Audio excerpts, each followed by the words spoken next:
All right, ladies and gentlemen, we have Ralph Nader coming to introduce our keynote speaker, Senator Sheldon Whitehouse.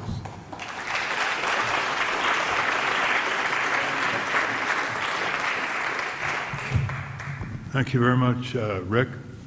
I hope the students here are able to concentrate and appreciate that there are sometimes when very serious information requires great concentration, and I hope that it's not going over your heads. I don't think it is.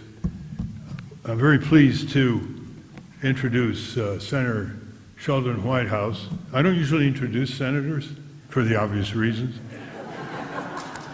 because they often speak with forked tongues. Senator Whitehouse, when the Senate changes hands, will be the intellectual and moral leader to bring federal law into control over rampant, giant corporate crime, fraud, abuse, and destruction of our democratic processes.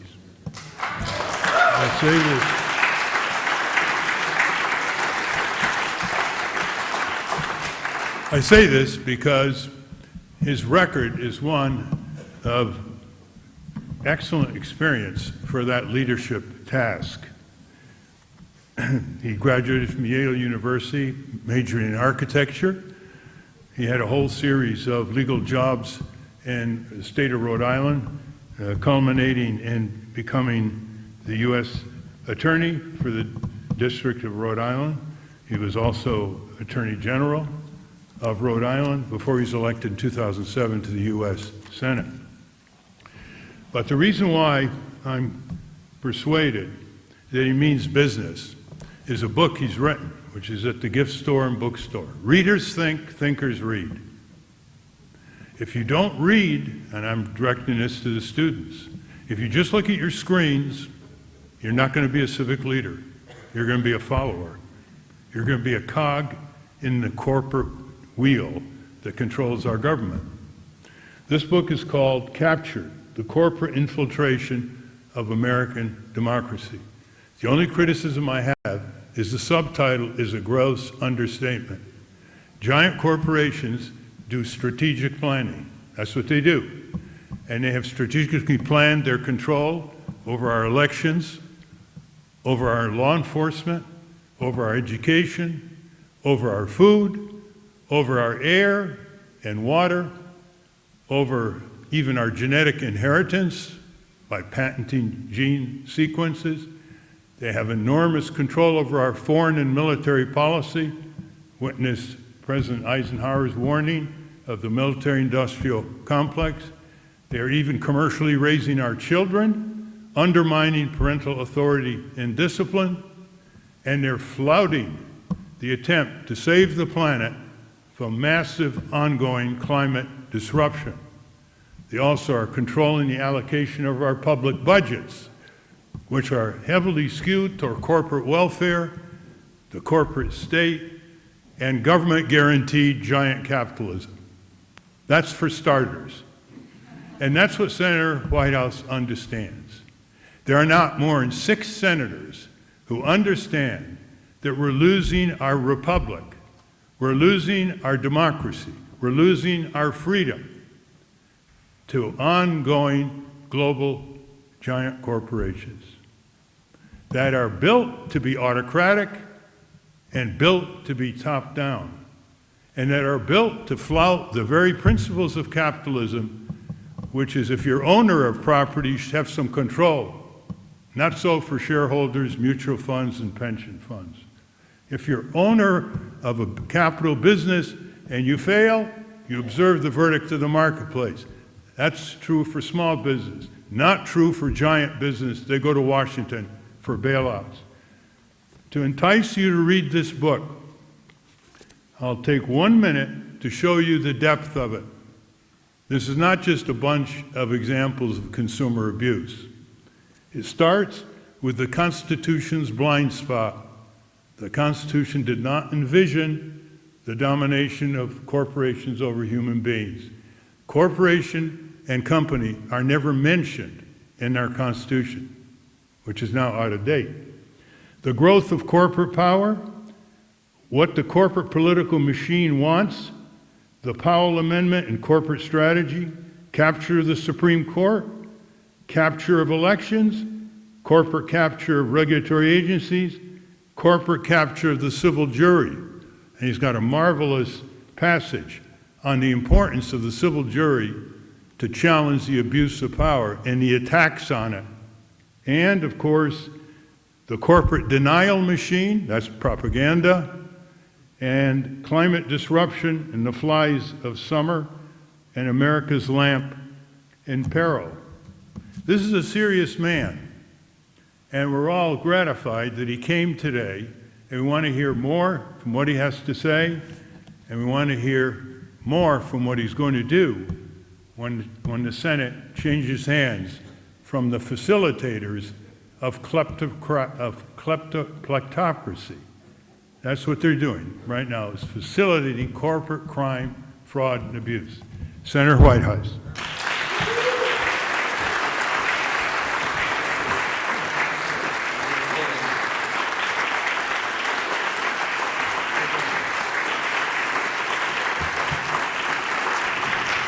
So thank you.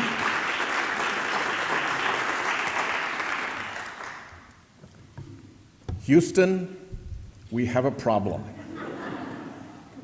is the way that Apollo 13 announced to Mission Control that things had gone terribly wrong. I'm here to say that we also have a problem, and that problem is that the long campaign to capture our Supreme Court has achieved fruition. Let me talk for a minute first about the long campaign and then about how it has achieved fruition. The long campaign was fueled by a toxic combination of hot right-wing passions and cold corporate strategy. The hot right-wing passions were fueled by decisions like Miranda versus Arizona, giving criminal defendants unprecedented rights. Roe versus Wade, giving women unprecedented rights. Brown versus Board of Education, giving minorities unprecedented rights. The reaction to Brown was so severe that white Southern politicians created the doctrine and strategy of what they called, their words, massive resistance. The cold corporate strategy was driven by business interests that were spooked by the environmental movement, civil rights movement, and other social changes that were happening in the 60s and 70s. And it was led by an individual who wrote a plan, a strategy for the U.S. Chamber of Commerce, a corporate lawyer whose name was Lewis Powell. And shortly after he wrote that strategy, President Richard Nixon appointed him to the United States Supreme Court to execute that strategy. Democrats, of course, had no idea this was going on and completely whiffed. It's a long story from then until now, but it culminates today with a judicial appointment conveyor belt that has enormous corporate fingerprints to it. Whether it's the anonymous funders of the Federalist Society, who have long influenced judicial selection, but under President Trump were actually, and I use his lawyer's words, insourced to do the judicial selection for this White House, or the anonymously funded Judicial Crisis Network, which puts up political campaigns for the nominees once they're in the confirmation process, or the mega donors who stand behind that process, or the amici who turn up once the judges are there to tell the judges what the forces who got them on the court now want. There is an apparatus that exerts improper control in our judicial system. And if you look at the Kavanaugh nomination, you see it as a telling moment, because in any ordinary situation, allegations like the kind that were credibly made against Judge Kavanaugh would have ended up with a quiet withdrawal. But the urgency and the determination of the forces seeking that capture was so strong that all of those niceties got put aside. Rule after rule and precedent after precedent in the Senate got knocked down to make sure that he got rammed onto that court. Setting aside the merits of Judge Kavanaugh as a judge, the spectacle of the urgency and the damage that was done to get him on that court tells its own story, that a game is afoot and we need to wake up to it. The result, moving from the long campaign to having achieved fruition, has to be deduced. As you all who try cases know, the defendants rarely confess. You have to come in and prove your case. You have to make your record. And the record of the Roberts Court is remarkable. If you look at the period from when Chief Justice Roberts became chief to the end of the 2018 term, you find that there are 73 decisions out of the court, 73 decisions in which the court broke 5-4, which alone ought to be worrisome for a court that's trying to stand up its own reputation and its own credibility. If you're a 5-4 court, you might want to think about backing off a little bit to try to get to 6-3 or to 7-2 for the sake of the institution. No concern about that. Those 73 5-4 decisions were also 5-4 decisions on partisan lines. So if your concern about the credibility of the court as an institution was provoked at all by a 5-4 decision, it ought to be further provoked when the 5-4 decision follows the partisan appointment of the judges. Now, there actually were a total of 79 5-4 partisan decisions. And if you look at that period of time, you'd probably expect, if you just rolled dice, that random intervention would yield about a half a dozen decisions that just in the ordinary course, with nothing going on, happened to come down 5-4 with all the Republican appointees on one side and the others on the other. And that's about how many there are that look that way. The other 73 out of 79, all are also characterized, in addition to being 5-4, in addition to being partisan, by two further characteristics. One, there's a very clearly identifiable big Republican donor interest in the case. And two, the big Republican identifiable donor interest won every single time. It was a 73-0 rout by the right wing through a 5-4 closely divided partisan court. And it's time that we started to pay attention to that. Many progressives can tell you about the Heller decision, protecting the firearms industry. Many can tell you about Shelby County, undoing voting rights protections. Many can tell you about Janus, the case that took a whack at labor unions. And pretty much everybody knows the disgraceful Citizens United decision. But we get transfixed on those big tableau decisions. We have not looked back to see that they are part of a pattern. If you're putting in a discrimination case and you can show a pattern like this 73 times with all of these same characteristics, you've got a case that you can take before a jury. But as Democrats, we haven't bothered to raise that issue. These decisions, the 73, fall into some pretty simple categories. One, restrict women's reproductive rights. Two, resist regulation of firearms and polluters. Three, help Republicans win at the ballot box. whether by voter suppression, Shelby County, or allowing floods of corporate dark money, Citizens United, or union busting, Janus, and others. And then finally, where tort law comes in, protect corporations. Whether it's adding procedural obstacles to make pleading and presenting a case more difficult, whether it's diminishing substantive employee rights to make it harder to hold a company accountable, or whether it's allowing companies to drive people out of the American civil justice system and into private binding arbitration, multiple techniques are used to protect corporations from having to face juries. This is, in fact, an assault on the institution of the jury. So let me switch gears for a minute to the institution of the jury. You go way back to the earliest founding of our republic, and the Virginia Declaration of Rights said that in suits between man and man, the ancient trial by jury is preferable to any other and ought to be held sacred.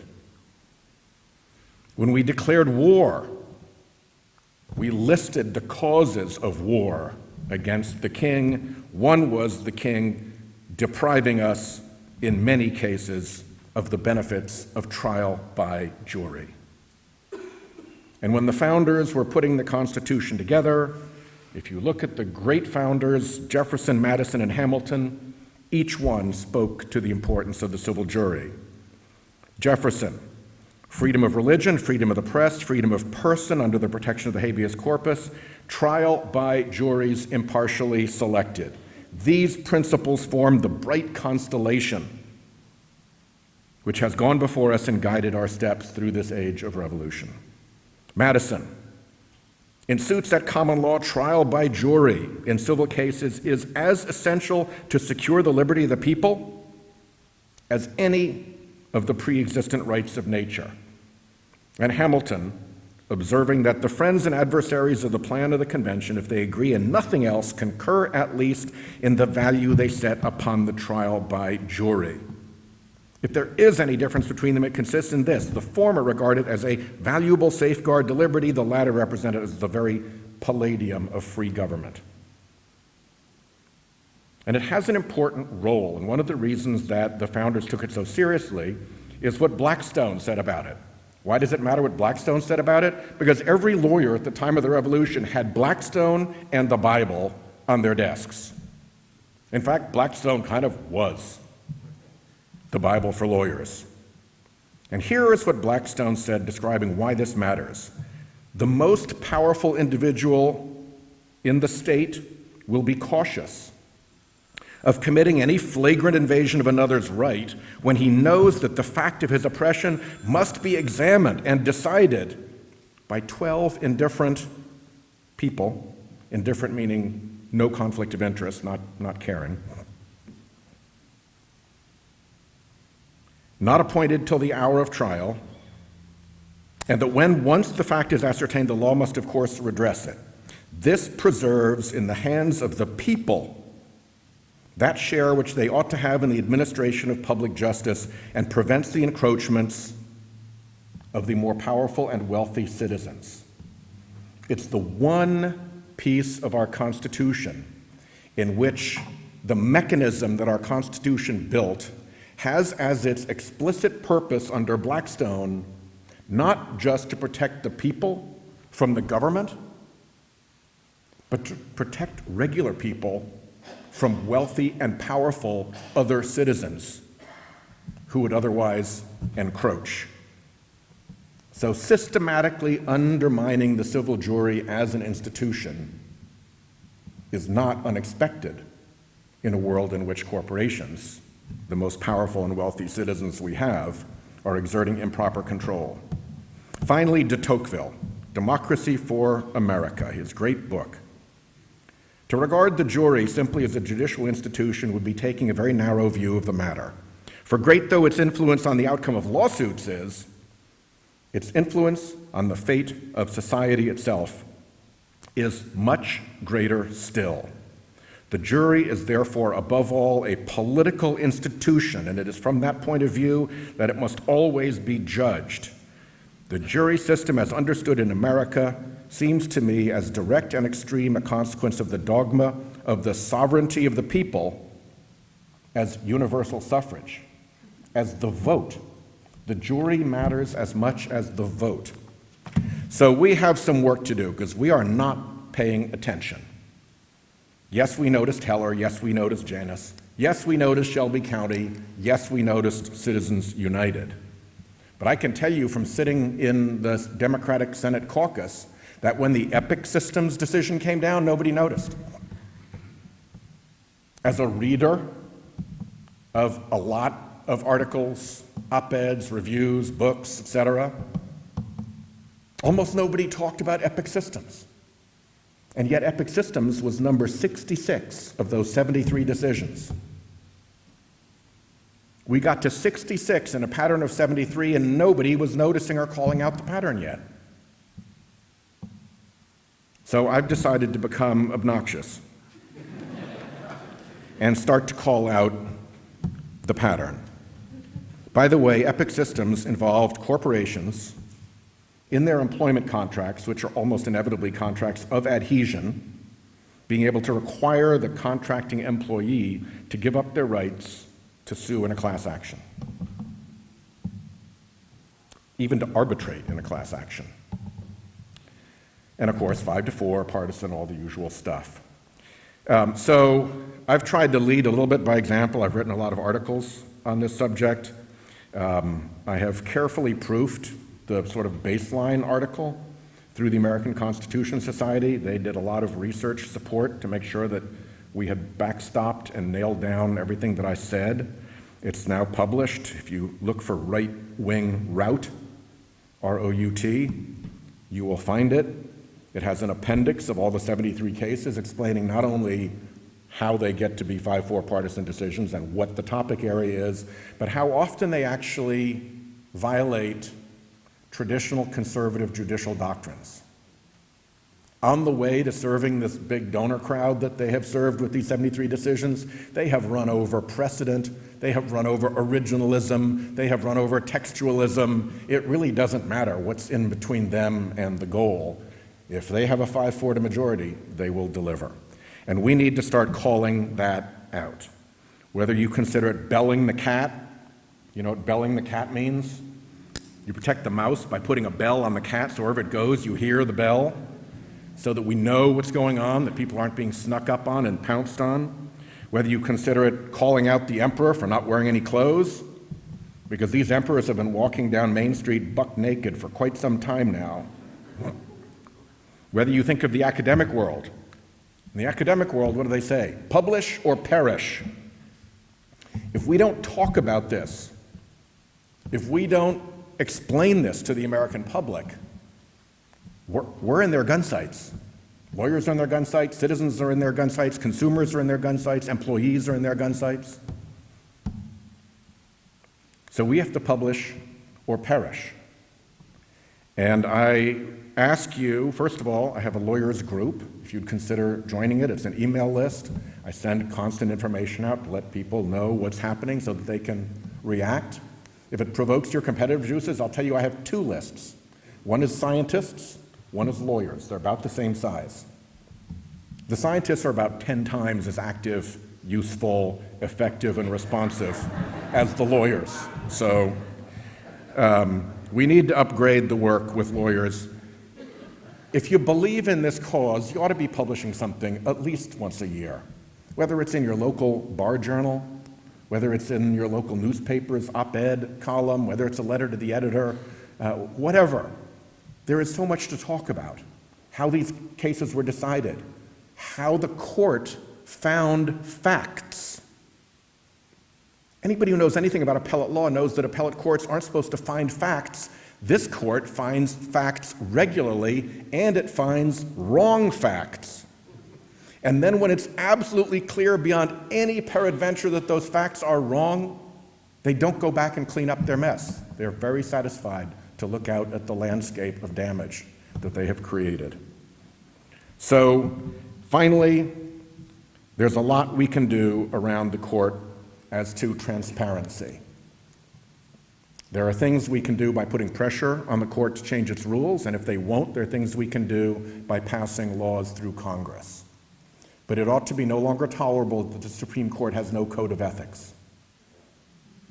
It ought to be no longer tolerable how weak the reporting is of the gifts and the hospitality that these judges receive.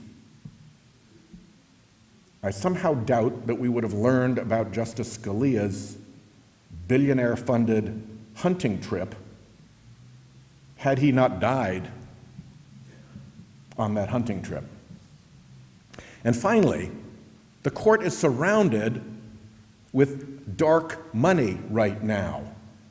Whether it's the anonymous funders of the Federalist Society, the anonymous funders of the Judicial Crisis Network, which, by the way, was funded by 2 donations totaling over $35 million.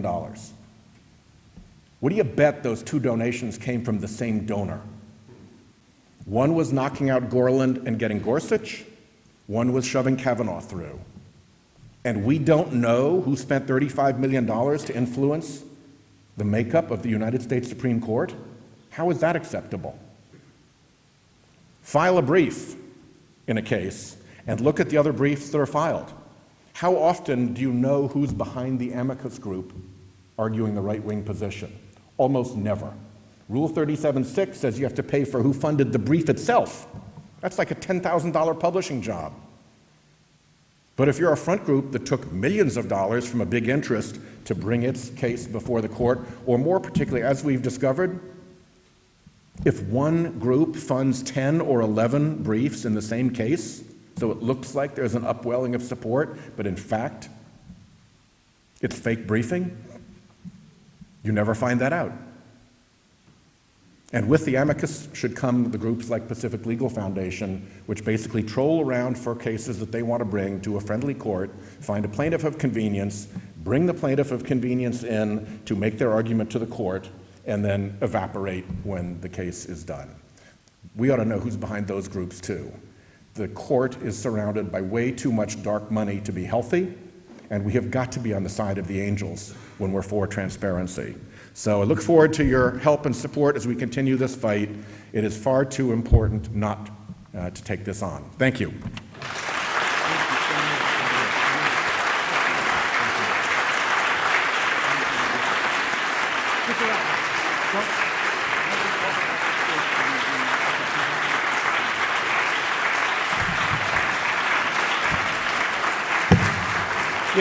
Yes, Senator Whitehouse.